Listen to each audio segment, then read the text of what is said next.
Hey everyone, Matt here. So, the Chinese government is definitely one of the biggest scourges in the world. It is terrible when it comes to censorship and restriction. And the fact that they can use their money to influence speech in the West is not something that I and a lot of other people like at all, period. Point blank, full stop. It's terrible stuff here.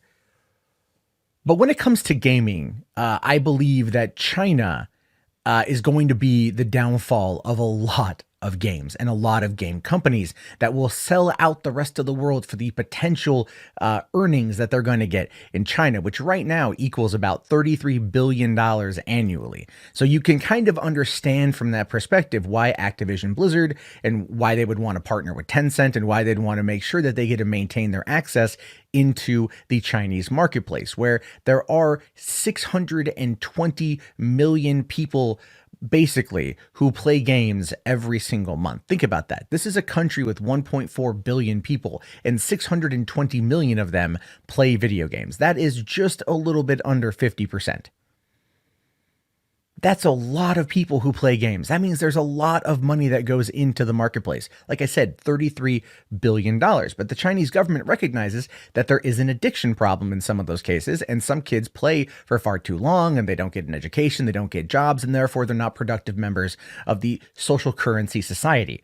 So they need to make sure that these people are restricted in order to be able to get the maximum amount of worker power out of them, because they're communist. And you can argue that they're like communist capitalists or they haven't been communist for a while, but the Communist Party in China just celebrated its 70th anniversary. So, you know what? Put that back in your pipe and smoke the hell out of it. Something that they should probably legalize in China too is weed. But according to a new report by the New York Times, China is now going to be restricting kids under the ages of 18 in regards to how much they can play. And that is, they're going to be cutting them down to 90 minutes per day on the weekdays. And they will not be able to play from the hours of 10 p.m. and to 8 a.m. And look, I mean, part of me is like, yeah, I get it. I kind of support it just because, like, a video game addiction is a thing. And kids do need to get good sleep, and they do need to, continue in their studies and get an education. But the other part of me is like, but what about like days off of school, or what about like if they're homesick, or what about any of these other factors that could pop up? Does this apply to that? And the answer to that is probably no. It's probably a strict ban all the way through. And is it fair? And not necessarily fair. I mean, like I said, I get it, and part of me understands it, but I still don't like it.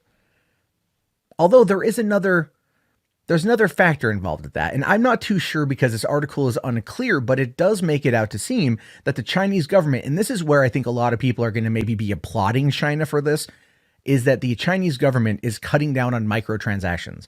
Now, most of us out there hate microtransactions. A large majority of us out there hate microtransactions because we're not the targeted person for that. We're not the whales that are going to come in and buy all those things. We're the people who want to grind our way through the game, unlock the abilities, unlock the weapons, unlock the skins, and not have to pay money for them. But these companies still want to turn games into a service. So microtransactions, out the yin-yang, right? Even like EA is releasing Jedi Fallen Order, and everyone keeps saying no microtransactions, but yet I got an email saying if I pre-order the game, they're going to give me skins. And it kind of feels like there's something that we're not seeing yet that may come out here in a couple of days, because, EA is always going to EA, right?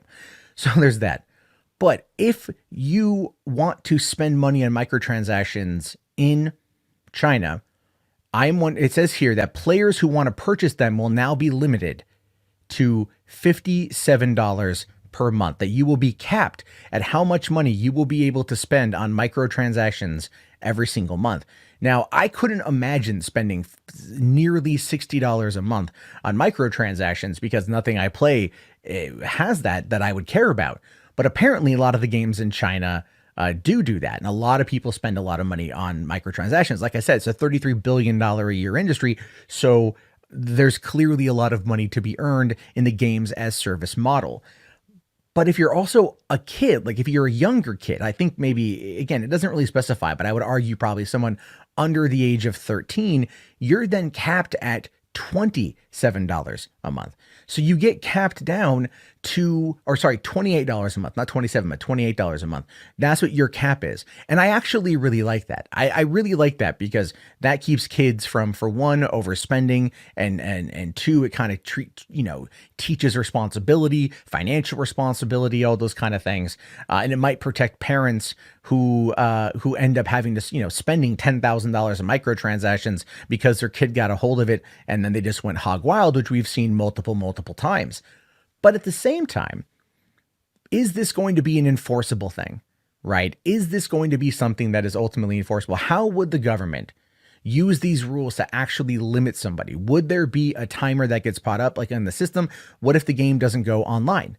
What if the game is an offline handheld? How are they going to limit you per day to what you can play?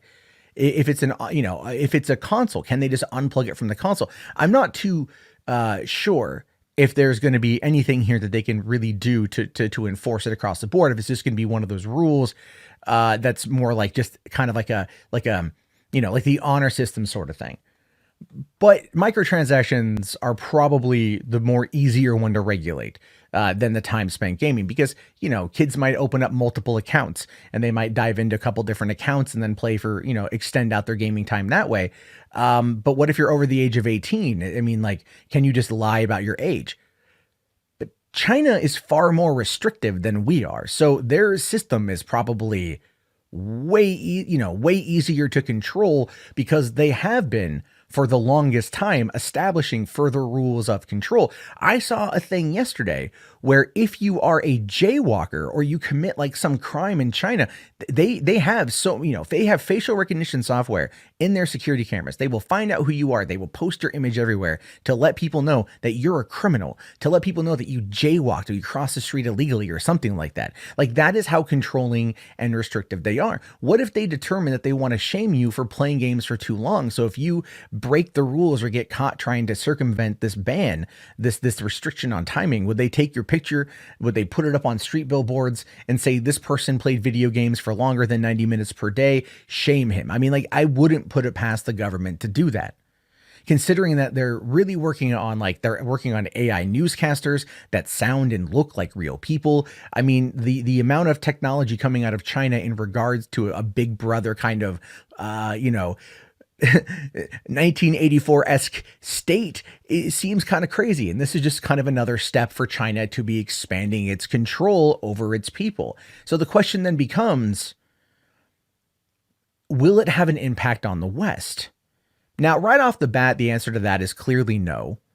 But we know that, like, Activision Blizzard, and we know, they've got a 5% stake, or Tencent has a 5% stake with them. Riot Games is wholly owned by them. They have a decent stake in Epic Games. They are buying their way into the Western gaming sphere, and Western developers are capitulating to the demands of China because of that potentiality of earnings. $33 billion a year.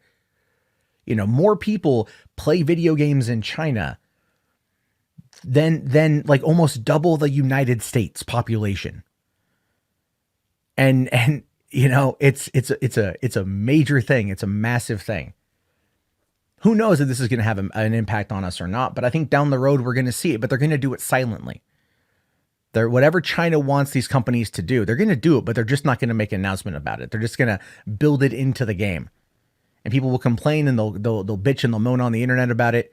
But at the end of the day, it's kind of like putting a frog in a boiling pot of water.